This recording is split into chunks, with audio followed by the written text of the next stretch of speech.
Join the ride, we're having a ball. Who's next on the mic? No sound, hit the lights. Stories of life, the shows late at night. From the stage to the screen, come join the fun. Local vibes, we're never done. So plug in, turn it up, and have a seat. With Who's Next on the Mic, they'll bring the heat. Welcome to another episode of Next on the Mic. With us today, we have special guest Marc, and you go by HypnoMarc. I go by HypnoMarc. Excellent, very cool. And you do stage comedy hypnotism, but you also work with clinical hypnotism. Absolutely. I'm full service operation. You need it, I can do it. Help you on, help you off, you know how it works. You know, you have a little problem getting it to go up or down, we can help that with that too, you know. It's all part of the world I live in. Very cool. I've been doing hypnosis a long time. Yeah. That's cool. One thing I did want to start off with is that we talked about being able to record today because I was excited that you were going to be here. And Michael was saying he's never actually been to a hypno comedy show before. Well, they've got a great opportunity because I'll be at Wild River Pub on Saturday the 28th at 8 p.m. It's a return engagement to Wild River. I enjoy coming back here, and it's going to be crazy. Get people from the audience. They remember the show. They become the volunteers, and you never know what's going to come out of their mouths or what I'm going to decide to do. Because I may go in there with a skit set and just see something that's going on and decide, well, let's go here. Right. Okay. So that is one of the things. That's actually a question I had for later, but let's talk about it right now. So you go in there. You obviously have, like, I've done this routine. I know it's funny when I make the audience do this or make them do that, but you kind of improv it as you go as well. The real beauty of comedy hypnosis is working with the audience and working with the volunteers that I've got. Now, I do go in with a set, and very often something is going on that I want to change it. It's not the right set, you know, this will work better. And having done this, I've been a hypnotist since I'm 16 years old. And I started doing comedy hypnosis very early on. The whole difference is between a stage hypnotist and a comedy hypnotist. I'm there for the laughs. The comedy hypnotist is there to provide laughs through the skit. Now, there's a subtle difference there because in order to work with that, you have to understand the framework of what makes something funny and how to do it. Now, I've seen stage hypnotists work on a routine and have the routine, and it just is going absolutely great, but it goes in a direction that they didn't want it to go, and they cut it off. And that's the worst thing you can do because that's where funny is. Funny is when it makes the left turn on you, and and just go with it, and that's the beauty of the game. It's the thing about in comedy. There's a thing called the fourth wall. And that's reaching out to and interacting with the audience. Well, everything I do is in interactive piece with the audience. Right. Because the audience is up there. You know, they're behind me and in front of me. Right. And sometimes I will take the people who have gotten hypnotized in the audience, because it happens in every show, and there's no reason to expect it's not going to happen in this show. And I may leave them in the audience, and I may just use them out there. And so I've got stuff going on. I also going to use, depending on what my volunteer pool looks like, I may pull them and have them doing interactive stuff with the audience. You know, so the audience is not just watching, but they're part of the whole scene. Gotcha. That's cool. Yeah, so that is, and I've actually been a participant once before. And so that's what I was like, dude, if you haven't done this, you're going to love it. It's so much fun. So yeah, Saturday night, we're going to be coming to the show too. Excellent. Watching at the pub there. Always a good time down there. And I promise I'll be more lively.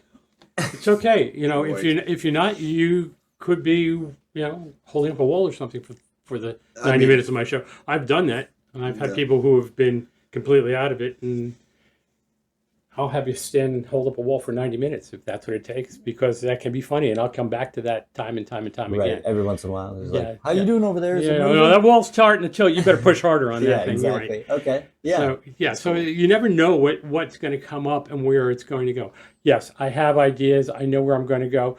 I know, I have my set list from last time. I have the video from last time. So I always go through that to see a couple things. One, what is the audience like? What is the audience responding to? Because it changes. You know, I travel around the world actually and do shows all over. I've done shows, you know, in the islands. I've done shows on ships. I've done shows for corporate and schools and fairs and festivals and clubs. And each place I go, there's a slightly different response. So you got to know the sensitivities. You got to be able to read your audience very Right. well. And that's a big part of the work that I do is understanding what makes you tick. Right. Yeah. You know, what's funny for you. Well, and I assume that that's part of it overall with like the therapy side too, right? Is if you're learning how somebody's working and what's working for them, then you can be more specific with that client. My therapy work is very different. I'm what's called a conversational hypnotist. By that, I mean, I simply are going to sit down with my client, and over the course of 90 minutes, we're going to have a simple conversation. Mhm. Through that course of conversation, things shift and change. Now, I specialize in trauma work, Gotcha. PTSD, sexual trauma, sexual abuse, and addictions. And I have clients all over the world, Australia, New Zealand, Germany, UK, all over Canada and the US. Mhm. And I've been seeing these people in my office for a long, long time. But before COVID, I started to expand, and that allowed me to see clients all over the world. And in that process, hypnosis is probably the most powerful modality for affecting change in somebody's life. Mhm. I can help you to become the best version of yourself. See, we have this negative self loop that we tend to be stuck in. And in that process, and I don't care if it's a fear or phobia or trauma, because I believe everybody who sees me is coming to me has a trauma background. You know, it doesn't have to be huge, Right. but it is very much based on it. It can be something really small. Maybe you were a kid and your parent didn't hang up your picture on the refrigerator, and you didn't have the tools as a young child to Mhm. handle it. It can be that simple, or it can be something as dramatic as you can believe. And I've seen and dealt with all kinds of traumas, all Yeah. kinds of, I mean, the worst of the worst. People who have been abducted, serially abused and raped, left for dead. You know, these are some serious problems that people have faced, and it has controlled their lives. And you know, very often, even things like dealing with obesity, for example, very often in obesity, we find that the person is putting on this weight to make themselves unattractive for another attacker. And so, Right. so it's really an interesting combination of how that works. And the thing that's really wonderful about comedy hypnosis is it is the place that most people get their first exposure to hypnosis. The place I got my first exposure. I was Right. 11 years old when I saw my first comedy hypnosis show. And, you know, back in my world, there was no internet. Right. Yeah, so I had to learn. I learned everything. I was self-taught, and I hypnotized my first volunteer when I was 16. And he did all the crazy stuff I asked him to do, and I didn't know whether or not he was really hypnotized because I didn't have the formal training. And there's really cues that we clue into that tell us very simply if they're faking or if they're not. And Yeah. at the time, I didn't know that. And I put in what's called a post-hypnotic suggestion. I'll touch my left ear, my right hand, you'll bark like a dog. We're sitting at dinner 3 nights later, and I accidentally do this. He starts barking. Everybody looks at me and starts laughing. I go, yeah, I really did. And I haven't stopped hypnotizing people ever since. I'm really excited about this show because I've got a special guest. And it's a local comic, a Freeway Farrell. And I'm really looking forward to working with him. And I know that it's going to, he's my opener. And I'm really excited to bring him on board. And I know the crowd's going to like him. So I'm excited for that. The thing about Wild River, it's a fun venue, but it's small. You know, Right. It really isn't. You know, we're going to be tight on seating. I expect this show to sell out. Oh yeah. It's going to be one of those. You know, it's a one night only event. It's for 21 and up. I may get a little crazy, and you know, again, that depends on my audience Right. as to how crazy we get. Yeah. You know, I'm not planning to. I'm not booking this all the way out as a R-rated show, but it's going to be very close to that, and depends on the on the tolerance of the audience. The audience Right. tells me how far they want me to go. Right. That I'll know very quickly. Mhm. So that's part of where we're going. And for anybody who wants tickets, they're available at 541tickets.com. Yep. And it's the number is 541. And it's going to sell out quickly. And we're already, well over halfway there. And I expect by the time we get to Thursday or Friday, we're going to be pretty full tight house, on. We're yeah. going to be pretty tight on tickets, and I always look forward to it. And it's a fun time. That's gonna be awesome. I'm excited. Yeah, his first ever. So you touched on a few things there. His first ever comedy show was at Wild River. He'd never been to one before, and we went and watched Susan Rice perform there, and he was like, "That was so fun. It was so cool." Because it's a really fun venue, even though it's small like that. We will put the links in the description of the video as well. But to be honest with you, we're probably going to be posting this Thursday. You might be booked out by then. You know what? I hope so, and that's okay. To be booked out on that time, that always happens. I've got I hate to disappoint people. And I also like the fact that people are so interested that they want to come. That people who were there last time, a lot of them are coming back. It was about a year ago. People who were not there, who had heard about it and who I have met in town while I've been here, have said to me, "What are you doing this again?" And I said, we're working on a couple things, and we'll see what happens. We're here, and they invited us back to do it. They're happy. I loved it.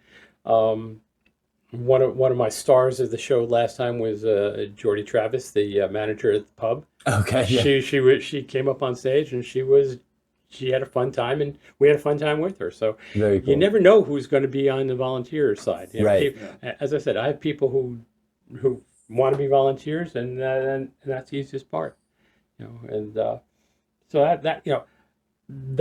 that's why I love the world of hypnosis, because from that show, people will see, look, if I can do these kind of things for people, have them do fun, silly things, imagine how easily you can make a change in your life in the process of hypnosis. And I was talking earlier about framing our thinking, and how we think creates our reality. What we focus on becomes our reality. And in fact, I wrote a book called Perception Equals Reality. And that book is available on Amazon and Kindle. And that book, it's subtitled A User's Guide to Hacking Your Own Mind. So what happens is we get into these loops, this belief system, negative self-beliefs, that we can't do something. And if you believe you can't, you're right. So this is actually something we've been talking about more offline than online. We've talked more about the supportive side of doing it, like getting into content creation and all that stuff. But offline, we've had these deep conversations about the false narrative. That's what I always call it. It is a false, absolutely is a false narrative. Where it's like, oh, I haven't heard from, this person for 3 weeks. They must hate me. And in reality, they have their own life. They probably weren't even, exactly. Sadly, they didn't probably think of you at all. Not that they hate you. They're busy. They have everything going on that you have going on, right. And I think a lot of that, Brad, is that we're afraid of rejection, to put ourselves out there. It's okay if you're thinking about them, you fire off a text and say, hey, you know what? Thinking about how you doing, hope you're doing well. Yeah. Let's catch up sometime soon. And it's that simple. Yeah. And people want to know that you're thinking about them as well, because it feels good too. Right. And so when we do that, what we put out to the universe comes back to us tenfold. And I'm a true believer in that.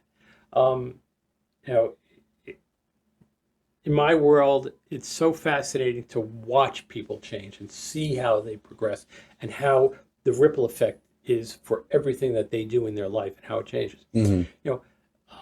Sometimes I get the privilege of working with athletes, and you work with somebody who's a runner, for example, and you say to them, can you run, a mile 10 seconds faster? And they'll look at you like you've got two heads, and you say, no, I can't. I said, well, can you run a half a second faster? Oh yeah, I can do that. Right. Well, if I break that down enough times to do another half second, before you know it, we're at pretty close to goal speeds, and Hmm. and it's all because what they believe they couldn't do, they're not going to do. Right.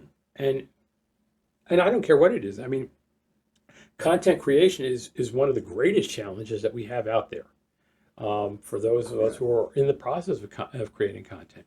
And sometimes we're afraid to fail. Right. And if you're afraid to fail, you're going to fail. Right. You know, the great philosopher Yoda says there's no such thing as try, there's do or do not. My next book is called There's No Such Thing as Try, and hopefully that'll be out by the beginning of the year. Just finishing it up right now. So my point in all of that is that when you do something and you don't get the result you want, you haven't failed, but you've learned how to do something differently Right. with a different result. And the joy of my world is that, and this is why so much of what I do is improv as well, is because I don't know where it's going to go, Right. and I'm willing to take that risk. And I don't see it as anything but taking a risk. And if you take no risk, you get no rewards. Right. You can't be safe. You've got to put yourself out there and say, you know what? Let's try this. And the thing that fascinates people when they see a show like mine, well, they know, Rick is kind of quiet and reserved. He comes up on my stage and he's banging it out there. He's just letting it all hang out because he doesn't have that reservation. He that's put to the side because he's been given permission to be his true self. Right. Yeah. Yeah. And so that is one of those things that that's how I became more of a believer in like the hypnotism thing. Is that I went to a fair show, somebody else, got hypnotized, and it was somebody that I was like, there's no way they would play along. So then the next show I volunteered because I was like, well, let's just see what happens. And then when I went under, I was like, well, okay, this is cool. And we were doing all kinds of crazy stuff. Oh yeah. Airplane mask falls down, but it's your shoe, so you're sniffing your own shoe. Yeah. And so we would go home. We're at home, like you said, at 16, what you were doing, we were doing the same thing. We're in my kitchen at 2 a.m. trying to hypnotize each other and put each other under and all that stuff. I mean, we were never successful, but one of my greatest concerns is people who watch YouTube and learn hypnosis on YouTube. Look, it's really easy to learn hypnosis. It honestly is. I can train a monkey to hypnotize something in 15 minutes. The question becomes, what do you do when you've got somebody in hypnosis? right. We don't know what trauma somebody has, and that can sometimes come out in a show. And as a trained hypnotherapist and hypnotist, I'm trained to deal with those reactions that we don't expect to have happen. And if you don't, first of all, I've seen people get really hurt. There was a YouTube video of a kid hypnotizing another kid, and literally the kid fell backwards, hit his head on baseboard radiator. Oh no. Now, I mean, that's a serious injury. Yeah. I've seen stage hypnotists who have had people fall out and not catch them. So one of the things that you have to do as a hypnotist is be safe. The people on your stage are really your concern. That's your first obligation, is to their safety and their health. And so one of the things that I'm really big on is ensuring the safety of my people. If I see something that's going on and I don't feel they're safe, one of two things are going to happen. I'm going to resolve that issue for them right there, or I'm going to release them, take them out of hypnosis, release them, send them back to the audience. And what you'll hear me say at the show is, look, if you should not be up there, if you're taking medication to deal with a mental health issue, enjoy the show from out there. If you can't be active up here without getting injured because you're under medical care, enjoy the show from out there, because I want people to enjoy the show. I want people to have fun, and nothing will stop a show faster than somebody who falls and gets hurt. Right. Yeah. Yeah. Yep. taking your clothes off completely, that often stops a show too, but for different reasons. Yeah, so and we that's, and I make sure, and that's one of the critical parts, because people are, when they come to the stage, they're afraid, I'm going to tell my deepest darkest secrets. Not true. You're not unconscious, you're not zonked, you're not a zombie, you're not going to tell me your deepest darkest secrets, unless you would tell me that as we're sitting across Right. the table. You know, if you want to tell me that, that's fine. You want to undress while we're sitting here, that's fine. I don't care. But you're not going to do anything on my stage he that gave you you permission, dude. Go for it. yeah, you know, yeah, it's a misdemeanor. It's small, you know, tiny I stuff don't that. want to take over the show. Oh, but the reality is that, you know, and this is what people don't understand about hypnosis. They think when they're hypnotized that they're a zombie, they're zonked. They're not. Right. They're not. You're aware of everything that's going on. The basic point is you just don't care. Right. It's that simple. Yeah. It feels good. The state of hypnosis is something that every one of us goes into every single day. In fact, if you could not be hypnotized, you could not learn. Mhm. And what it is it's all we're dealing with is at the subconscious level. And the subconscious level is like a little kid. And it likes to play and it likes to have fun. Mhm. And so we tap into that part of us that as adults especially, we start to think about what other people think. Having fun, Right. we've lost connection with our inner child. Mhm. And it's that connection with the inner child that is so critical for people to really thrive and become even more. You know, just Right. imagine, you know, okay, let's go play. Let's go do this. Let's have some fun. Yeah. And with the stress and anxiety everybody sees. And I constantly am seeing that in my practice, the amount of stress. In fact, I write a blog article every week for this year. I specialize on anxiety and stress. You know, I just released one today on the stress and anxiety coming with the elections coming up. Oh, yeah. People are out of their Yeah. minds. Yep. I mean, I don't care what side of the aisle you're on, and I'm, you know, apolitical in the writing, in that it's controlling the fear and the stress and the anxiety, and this creates just craziness. And you know, people, it triggers the fight, flight, freeze mechanism. Mhm. Okay, what happens is that it shuts down without going too deep in the weeds, it shuts down the frontal cortex of the brain, and so that we start making bad decisions. Right. Substances, food, relationships all go out the window when we have that kind of situation. And that's why coming to a show like mine is, for the 90 minutes, you forget to You're forget. free. You're free, and you forget all the craziness that's going on around you. Right. You're dealing with the craziness that's in front of you on the stage, and you know it gets to be a fun time. Yeah, and I remember when I was like at the end of it, I do remember that part of it too, that I was like aware of everything that Oh, was yeah. going on. I remember being on the stage and physically thinking, this is weird that I'm putting this shoe up to my face. But I was You're doing it. yeah, Yeah. I was completely in that Yeah. playful mode and just going with it and doing that. And then I do remember at the end, the hypnotist took the time to be like, when you wake up, you're going to be feeling great and happy that you participated. You're going to want to participate in more shows. Like, you know what I mean? Like giving us that positive I wake up. always give my volunteers what we call a good energy affirmation. I take and work with my volunteers in key areas of their life Mhm.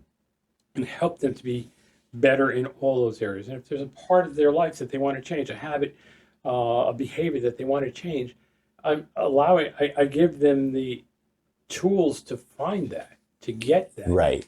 You know, and very often, you know, at the end of my show, I'm there talking with people, helping them to find it.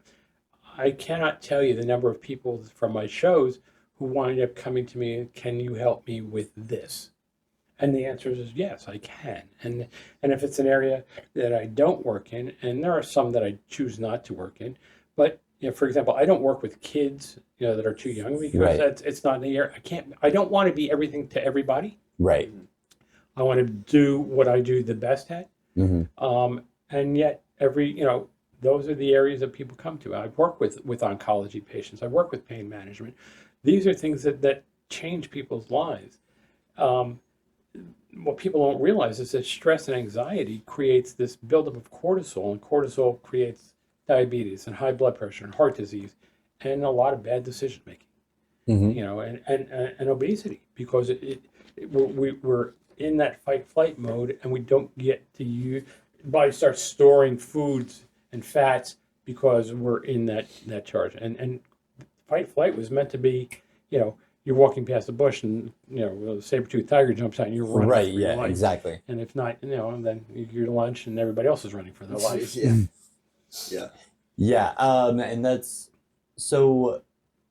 The other thing that you made me think of earlier, sorry to distract a little bit from that, but Oh, because that comes circle back to the thing you mentioned about you don't know what kind of traumas people have, and obviously different people's traumas are different for different. Like a small Right. trauma to me could be a huge trauma to somebody else. absolutely. And I don't ever judge that. Right. Your trauma is your trauma.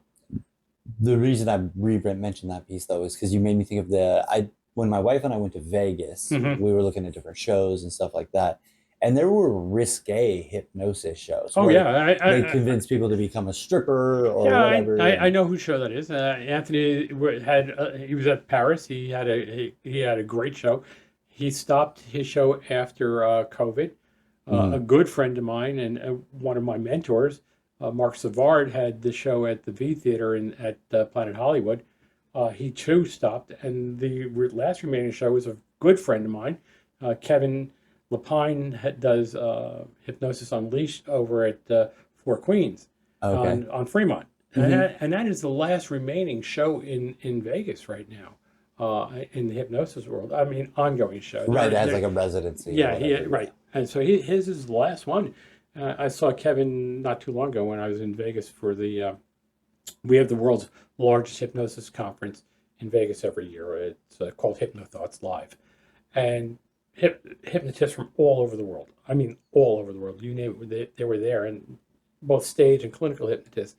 And it's a time for us as a community to come together and share what we're doing, share new insights that we have, share new techniques that we develop over time, and working with our own clients. We develop processes that seem to work. And then one of the things I do as a clinical hypnotist is I record everything that I have with my clients, because sometimes you get this spontaneous change and you've tripped on something and you want to be able to capture it and recreate it. That makes sense. And the same thing with my shows. I captured those, are all there as well. You know, and because people want to be able to buy the show. Right. Yeah. You know, you want Well, to see yeah. it. I bought a VHS. I mean, this was 20 years ago. So Yep. I bought a VHS afterwards and brought it home and showed my mom, and she was like, "What the heck were you thinking?" You know what? I do a lot of proms and grads. From April to June is travel season, prom and grad season, and I'm all over the country with that. And it's a lot of fun, and I do it for several reasons. Well, number one, because it demonstrates to the students that there's nothing that the human mind can't have you accomplish. Hmm. It's that powerful. It can bring about all kinds of changes. And number two, because they have an opportunity to interact with their peers and make memories that will last literally a lifetime. Hmm. They'll be talking about things like this for reunion after reunion after reunion. You remember when Sarah went ahead and she was, talking to so and so. Right. She thought Beyonce was on stage with her. Whatever Right. it is. Yeah. Yeah. I mean, and it gets crazy. Some of the things that people talk about. The best part about it is that it leaves people feeling good. Right. Yeah. That's that affirmation part. That's that playful time too. Because playtime as a species is actually something that's very important, and we neglect it all the time. Oh, absolutely. And here's the other thing. I mean, not only do I give my volunteers that good energy affirmation, that the ability to make changes, I also invite the audience to participate in that as well. Because very simply, hypnosis happens very quickly. I don't need long inductions when I'm doing simple change work. When I'm doing stage work, we want a little bit longer because I want a little bit greater depth of hypnosis in order to ensure that I'm going to get the response. And you'll see me sometimes send people down, and I do that because it's not that they can't be hypnotized. Maybe they've been distracted. Maybe something's going on. Whatever the case may be, it's not that they can't be hypnotized. It's that in this moment, they're not at the level of hypnosis that I need them at for that show, and I need to move that show quickly through. Gotcha. That's the beauty of what we do, is I'm looking for the best of the best. Right. Yeah. Yeah. And I actually mentioned that yesterday, that there's some people that get sent off stage if they're not going under far enough. Yeah, and things or like that. sometimes they go too far. It happens. think of I mean, and that happens just about as many times. They're too deep, and they're just sitting there, zonked out. You know, it's like and drooling, they're drooling all over themselves, and I'm giving them, the suggestions, and they're out, and we try to bring them up to a level where they're functional, and what I find very often in those situations is they've been under so much stress in their life, wherever it is, that this is just the escape that they need. Right, they've been waiting for. Yeah, and sometimes I'll let that go. I'll let them stay there. Like the guy who holds the wall. Yeah, well, You can make jokes with the audience all about day it. long, Yeah. right? That would be me. Yeah. How you like how active he was on this? Right. Yeah, exactly. Killed it. He killed it out there. Yeah, right, this guy's exactly. just doing it. He's killing it out there. But That would be me. that would be you. Especially right now. Yeah. Yeah, I'm a walking zombie right now. Yeah. What is the biggest question that you have? You've been hypnotized, so you don't have as many questions. You, however, might have some questions. Yeah. My biggest one is just like, I mean, I don't want you giving away all your secrets and everything, but like, how does this all work with like your brain, I guess? Okay, so picture the mind like an iceberg. Okay. The conscious mind, the one that makes a decision whether you're going to party tonight or not, is the part that's out of the water, about 10% of the brain. Everything else is at the subconscious level. And the work that I do, both as a stage hypnotist and a clinical hypnotist, is at the subconscious level. And it's a matter of knowing how to communicate with the subconscious mind to get the response that I'm working with you to get. If it's on a stage, to get you to do funny things. Okay? If it's in a clinical, it's to release the emotional tie, the triggers that were there. Because the subconscious mind's sole directive is to protect you. Right. And that's why I said you won't do things that are against your morals, your background. Yeah. Yeah, and I've proven this time and time and time again. I'll do a routine called the hypno joint, and people who are against smoking, they'll pass the hypno joint without hitting it. Right. And I'll point that out to the audience. Same thing. If during a skit, if I create a fear reaction in that skit, I will then resolve that fear reaction as well and help take that fear away from the person, because it's the absolute perfect time to do that. They've just experienced it, their heart's beating. I want to bring them down, and I want them to now release that fear at the same time. And that's a gift that I'm giving right in the moment to those people. So it's a lot of hypnotists, a lot of comedy or stage hypnotists don't do that during the show. Right. Okay. But that is the best time to do it, because it's there, it's present. And the audience gets to understand and appreciate the power of the mind. So when we talk about the subconscious mind, for example, you're not thinking right now about breathing, about controlling your pulse or your blood pressure or any of that. The amount of saliva in your mouth. Exactly. That's all done at the subconscious level. Yeah. And the conscious mind's job is to do what the subconscious mind wants it to do. So it's going to figure out how to support the subconscious. Right. Yeah. And that's what hypnosis does. We work at the subconscious level. Every experience we've ever had in our life, from before we're born until the moment we die, is what we call somatically mapped in our bodies. That means the body knows exactly what that feeling is, what that emotion is. The problem for people is they've lost touch with that connection of feeling. So you ask somebody a question and they're going to tell you what they think. Mm-hmm. Well, thinking is flawed, Right. right? And I can deny and show you your thinking is flawed, but I can never deny what your body is feeling because that's true. Mm-hmm. So it's in that process that I do the work that I do as a clinician. It's also knowing that makes for a show to be funny. Right. Got it. Okay. Okay. Yeah, and so one of the things, and maybe I'm wrong about this, but I think I'm right. Is it so the what you're gonna do on Saturday at the pub with the audience, and I'm assuming there's gonna be chairs, Yes. like other shows that you've done. Oh, yeah. Yeah.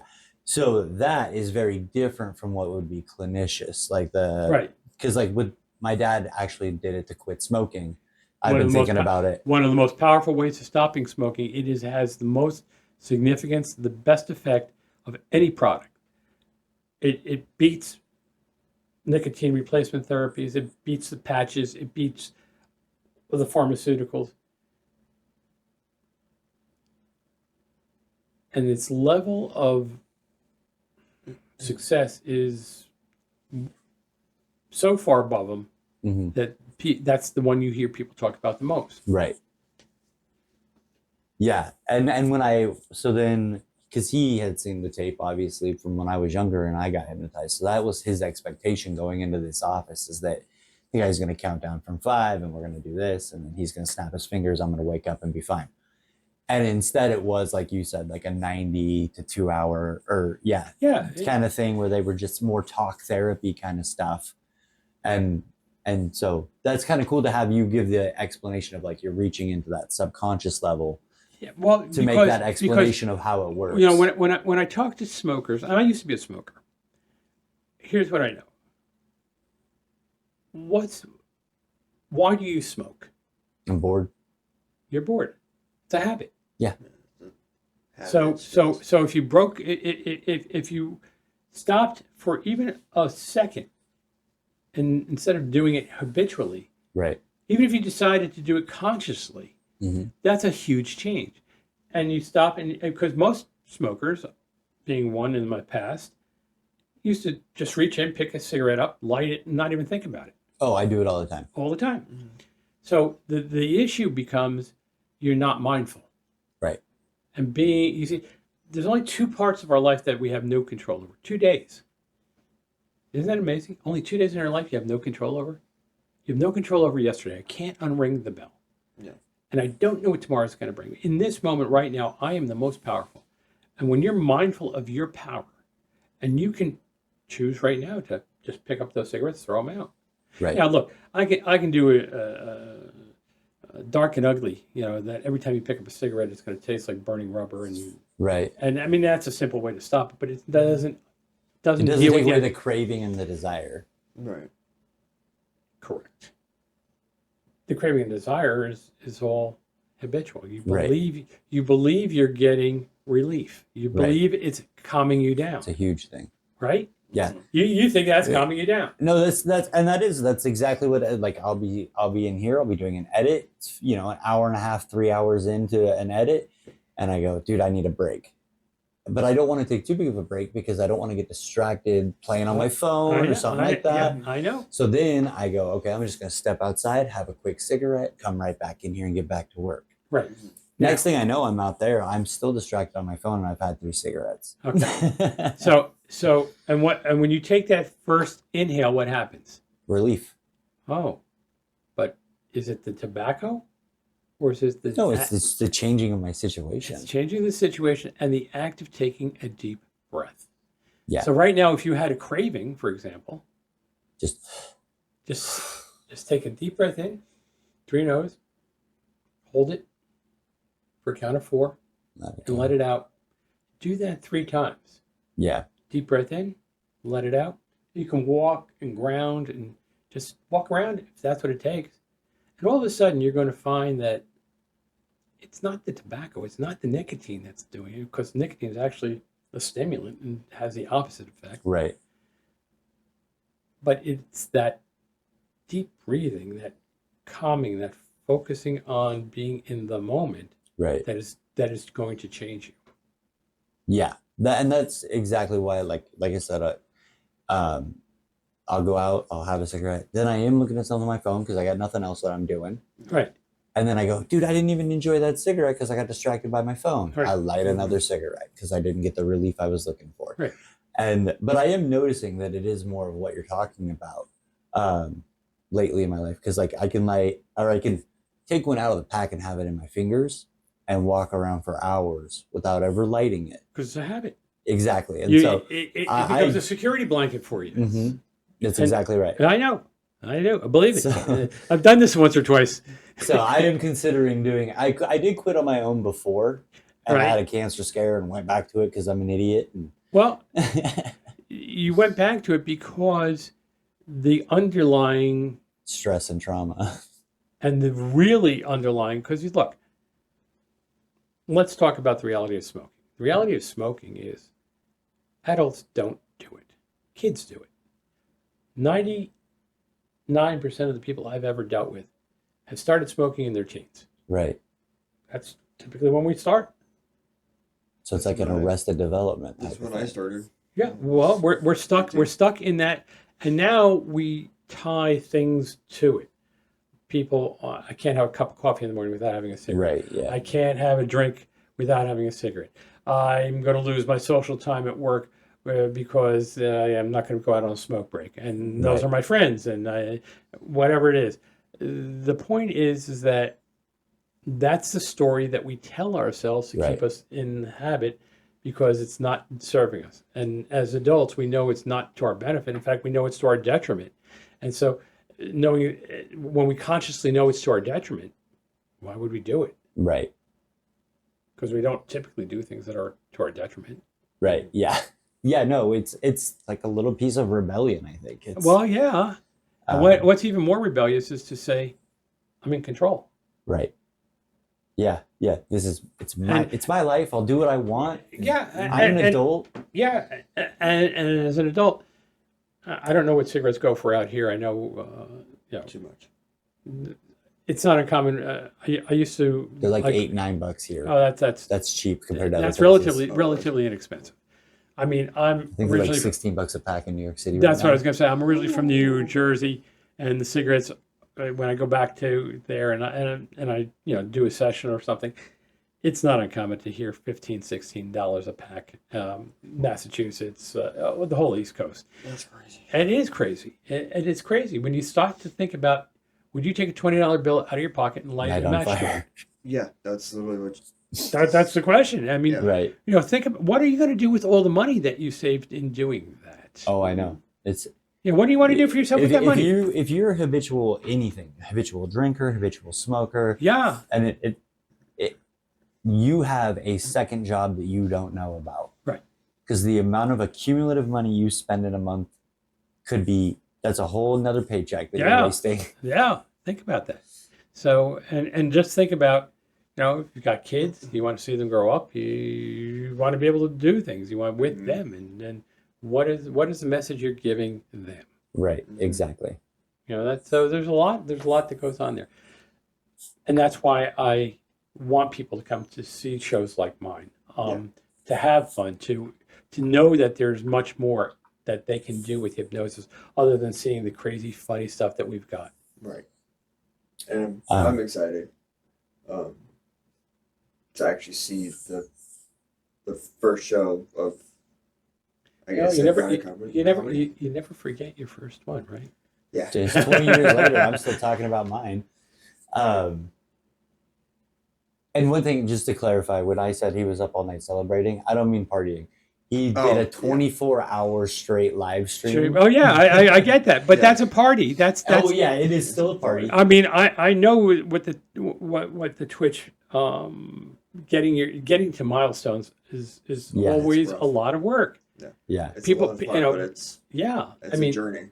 It is a journey, and knowing that you've done that, one of the things that we often fail to do is celebrate our own milestones. Yeah. So I applaud the fact that you celebrated your milestone. I mean, I think it's important. Yes, it was. I mean, for me, it was huge. You know what?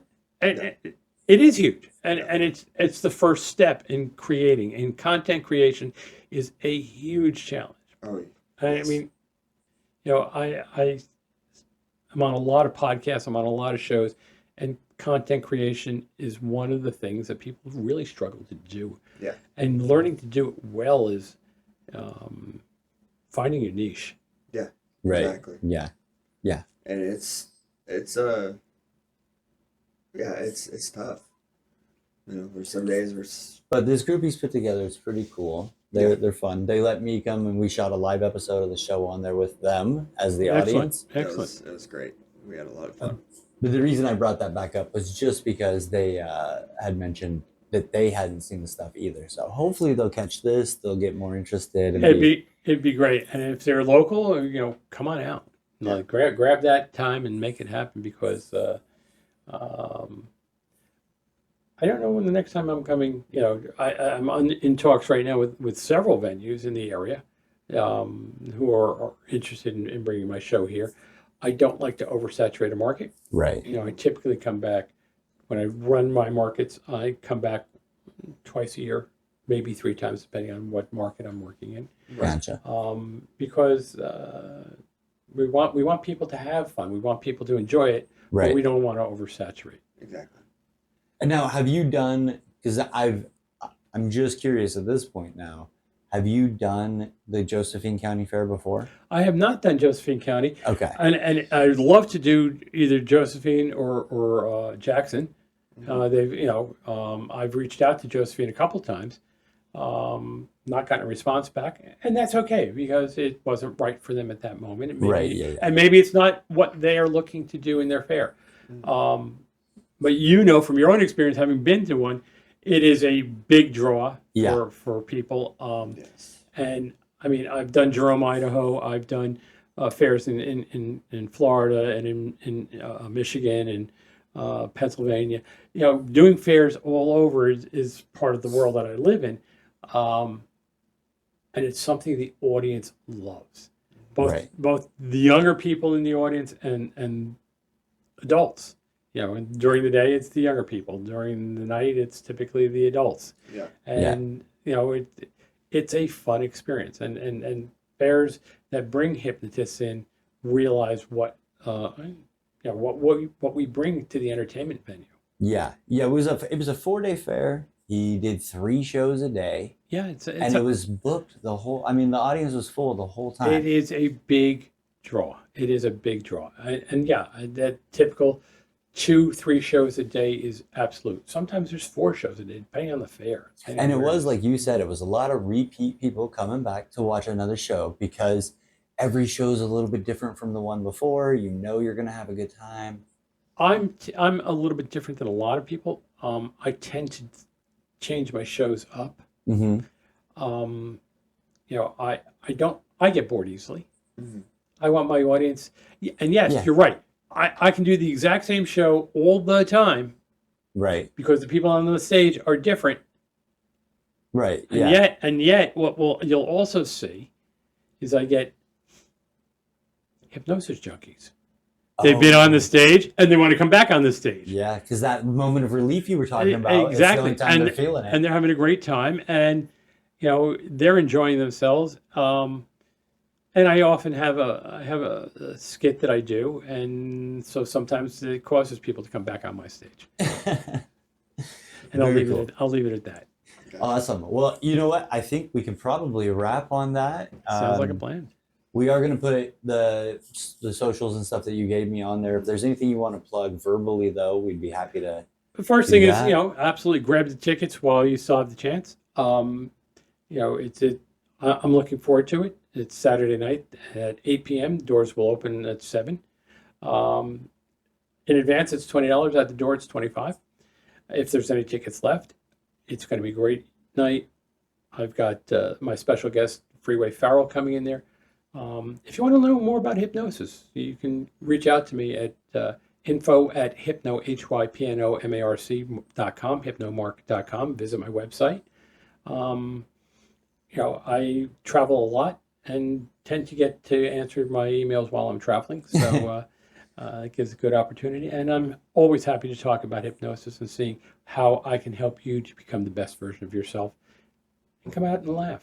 Absolutely. Marshall, my last name is Marshall, and I like to say to people, marshal the power of your mind. Very cool. Well, thank you so much for being here with us today Guys, and thanks taking a the lot. time. Yeah. I'm really excited to expose some new people to what you do, and like you said, the comedy side promotes the mental health side, so that's awesome too. Thank you so much for coming, Mark. Hey, guys. Thank you. That was awesome. Thanks, Abe. Join the ride, we're having a ball. Who's next on the mic? No sound, hit the lights. Stories and laughter shows late at night. From the stage to the screen, come join the fun.